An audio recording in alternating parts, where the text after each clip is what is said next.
pas qu'on dise qu'on s'aime.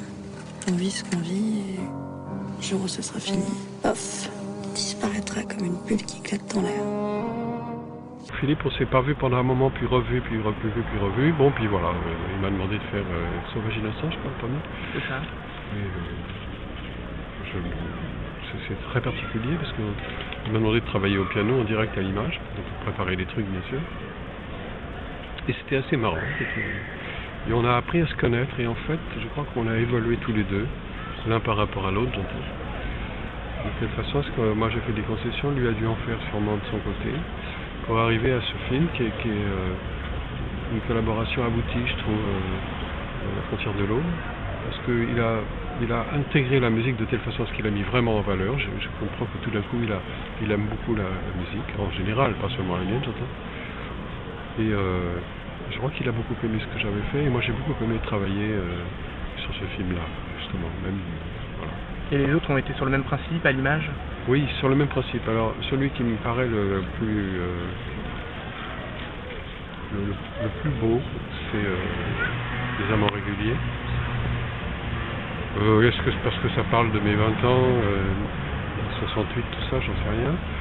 Et, la musique était pas mal sur le film. J'ai adoré Clotilde M et Louis Garrel, tous les deux.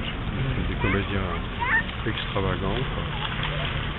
D'ailleurs, Clotilde, je la reprends dans mon spectacle à la Villette, donc elle sera avec lui. Tellement je la trouve magnifique. Dans tout ce qu'elle fait, je l'ai vu au théâtre, au cinéma. On a abouti avec ce film-là, La Frontière de l'Aube.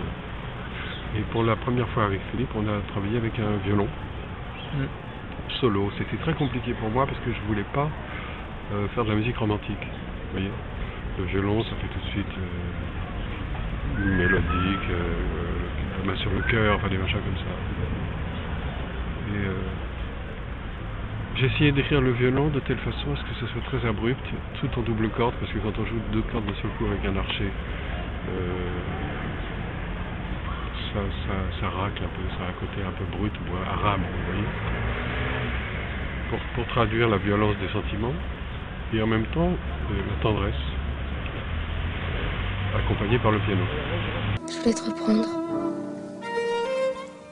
T'as vu le tapis? Faut le mettre dans notre chambre. Philippe m'avait suggéré de travailler avec Didier Lockwood, et j'avais déjà travaillé avec lui. C'est un type qui va pas du tout dans la même direction que moi. J'étais un peu inquiet de savoir comment on allait se rencontrer, parce que c'est un type qui a une très forte personnalité, je pense. Et moi, je veux pas me laisser faire non plus, parce que j'ai besoin d'un interprète, mais j'ai pas besoin d'un type qui me bouffe. Et alors, par coïncidence, j'étais dans un festival à l'Île de Ré juste l'été avant l'enregistrement, je l'ai rencontré, on a fait le bœuf dans un restaurant d'un ami du coin, chez Bernard, et jusqu'à 4h du matin, et on a parlé de cette musique de film, il m'a dit très amicalement, il m'a dit t'inquiète pas, je ferai tout ce que tu veux, tu sais, je suis très malléable. Et effectivement, c'est un musicien qui a fait des études classiques, il est capable d'aller dans le jazz un peu partout, il est cultivé, il n'est pas con, etc. Donc, j'étais très rassuré, ça a été, c'est un magnifique souvenir. Et je sais que pour lui aussi, car après on s'est revus dans Coraline de Ré. Et on a beaucoup parlé de cet enregistrement qui nous a, je crois, marqué tous les deux. C'est vachement bien avec Philippe, c'est malheureusement pas toujours le cas, mais ça arrive. Et ça m'arrive à moi plus souvent qu'à d'autres apparemment, tant mieux. C'est qu'on m'appelle dès l'élaboration du scénario. Ce qui fait que j'ai le temps de me tromper, vous voyez ce que je veux dire, à partir sur des fausses pistes, m'en fous. Tiens, on va mettre n'importe quoi, une grosse caisse, puis non, vous voyez. Tandis que quand on est pressé, qu'on a 15 jours pour faire une musique de film, comme ça arrive à beaucoup d'autres, on peut le faire, bien sûr, parce qu'il y a une technique qui à mon âge, si je n'avais pas de métier, ça serait quand même un peu déplorable. Mais on peut le faire, mais c'est pas aussi confortable et on n'a pas la chance de pouvoir y rêver, vous voyez ce que je veux dire. Est-ce que tu... Je me suis cachée dans tes rêves. Tu sais ce qu'on dit dans les chansons. Ah, c'est vrai. Mais je suis globalement assez content, alors que souvent le metteur en scène est déçu parce qu'il a peur de la musique. Hein. La musique, ça apporte tellement de choses, de sentiments, c'est lourd quand même. Hein. Que le gars qui a fait son film pendant je sais pas combien de mois, il en a rêvé, puis tout d'un coup il y a un trublion qui s'amène avec son violon, là, qui lui bousille son scénario, enfin en tout cas qui le change. En bien ou en mal, mais ça le change, ça c'est sûr. Évidemment, Philippe il est très sensible à ça, mais il a bien encaissé le coup, et puis je trouve que, comme je vous le disais, il a mis la musique très en valeur, ce qui m'a surpris. que le film il est littéraire d'une certaine façon, encore qu'il y a les images qui elles aussi sont particulières. Mais il vous donne des choses précises, il vous montre des choses comme une carte postale, vous montre un clocher, une personne habillée en bleu, etc. Donc c'est très précis, ça parle à l'intelligence. Et accessoirement au sentiment, évidemment. Mais elle décrit les choses précisément, tandis que la musique, elle va directement au cœur, sans rien dire. Elle ne veut rien dire, la musique. Alors vous avez d'un côté la littérature et le cinéma qui vous disent des choses le plus précises possible et qui en fait tournent autour d'un truc sans jamais vraiment l'exprimer clairement. Et puis la musique qui dit rien et qui l'exprime très clairement. Voilà, c'est toute l'ambiguïté du truc. Alors évidemment la musique, comme je vous le disais, ça trouble le metteur en scène, ça change le... C'est comme dans une chanson, quand vous mettez une musique sur un texte, le texte change de sens. C'est pareil. Ça change de sens. Il y a rien à... Ce que je crois, moi, c'est qu'une scène à rater, si l'actrice ne sait pas dire je vous aime, je peux pas le faire à sa place. C'est impossible. Même avec les 40 000 violons du monde, je pourrais pas. Ça, c'est l'histoire de Mélodie Nelson. Serge avait, quand je suis arrivé à Londres, on se connaissait pas, on avait enregistré une musique de film, à toute vitesse, et il me dit j'ai envie de faire un album qui s'appellerait Mélodie Nelson. Ouais, très bien. Je lui dis et c'est quoi? Il me dit c'est ça, Mélodie Nelson. Je lui dis mais il n'y a rien d'autre. Il me dit non, j'ai le titre, c'est tout. Puis je lui ai sorti 3-4 mélodies, puis ça lui a plu, puis voilà. Bon après on a l'orchestre sur place, Paris, le musicien de l'opéra, etc. En fait au départ c'est ça, c'est qu'il était coincé, et il était toujours coincé quand on a enregistré la musique. Il avait toujours rien. Il ne savait toujours pas qui est cette fameuse Mélodie Nelson. Il y a eu beaucoup d'échecs de textes avortés, quoi, des jetés, on a réfléchi ensemble, un personnage qui allait dans tous les sens, à la plage, aux eaux, on ne savait plus, aux prises uniques, pourquoi pas, etc.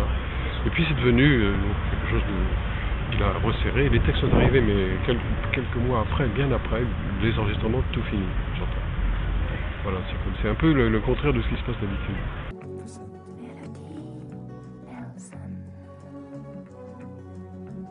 une adorable garçonne. La collaboration était très amicale parce que ça se double d'un type bien. Je veux dire, avec Serge c'était pareil. On n'a jamais eu ce genre de truc. De toute façon, moi je ne m'intéresse pas à la médiatisation, je ne m'intéresse pas à la pub, je ne m'intéresse à rien de tout ça. La seule chose qui m'intéresse c'est la musique. Voilà. Et les choses artistiques en général. Donc ça j'avais très bien compris ça. Le reste, je me suis aperçu hier parce que les journalistes me l'ont demandé qu'il n'y a, je crois, aucune photo de lui et moi ensemble. Je pense que ce n'est pas un hasard, moi j'ai pas souhaité être dans les photos, vous voyez ce que je veux dire. Je crois qu'il n'y en a qu'une qui a été prise à la volée, on faisait un truc tous les deux piano, voilà. Donc, je ne m'intéresse pas à ça, il n'y a pas quelqu'un qui a bouffé l'autre ou qui a cherché à bouffer l'autre, on a fait ce disque, il basta. Et en plus, on a eu la chance, ou la malchance, je ne sais trop, qu'il n'a pas marché du tout, comme ça n'a pas été un enjeu, vous voyez ce que je veux dire. Finalement, d'avoir toujours été l'homme de l'ombre, entre guillemets, vous a convenu. Et je vous dire une chose, si je suis un homme de l'ombre, et si ce que vous appelez la lumière, les spots télé, alors je préfère encore être dans le noir. Alors ce spectacle, sur scène, donc là c'est d'autant plus le mettre en lumière, quel a été ce travail d'adaptation? Bon, il n'y a pas eu de travail d'adaptation, vous savez, j'ai repris les partitions de l'époque, puis j'ai reconstitué celles que j'avais paumées. Pour Mélodie Nelson, j'ai résolu le problème de telle façon que chaque chanson est chantée par un artiste différent, donc je crois qui serait le mieux pour jouer ce personnage. Alors, par exemple, à la Villette, on a le premier titre qui est dit par Mathieu Amalric, un comédien magnifique. Le deuxième titre est chanté par Brianne Molko de Placebo, avec une chanteuse anglaise, j'ai oublié malheureusement le nom, qui était la copine de Tricky. Il y a Daniel Dark, qui fait Art Mélodie. Il y a Chamfort, qui fait l'hôtel particulier. Il y a Brigitte Fontaine, qui chante merveilleusement bien, elle l'avait déjà fait à Londres, la valse de Mélodie. Il y a Siming Tu, qui est une cantatrice japonaise qui fait un solo de rire avec un violon solo Graham Clark absolument extraordinaire sur En Mélodie. C'est à tomber par terre. C'est très drôle. Parce que le spectacle est déconnant. Ce que j'aime bien, c'est que les gens sourient. Je déteste le comique, mais j'adore l'humour, les choses souriantes. Et en dernier, Clotilde M, dont je vous ai parlé tout à l'heure, cette merveilleuse comédienne, qui nous dit, qui va nous dire avec l'orchestre Carbocule. Voilà. Et donc on fait la fin, ça sera des mouches en première partie.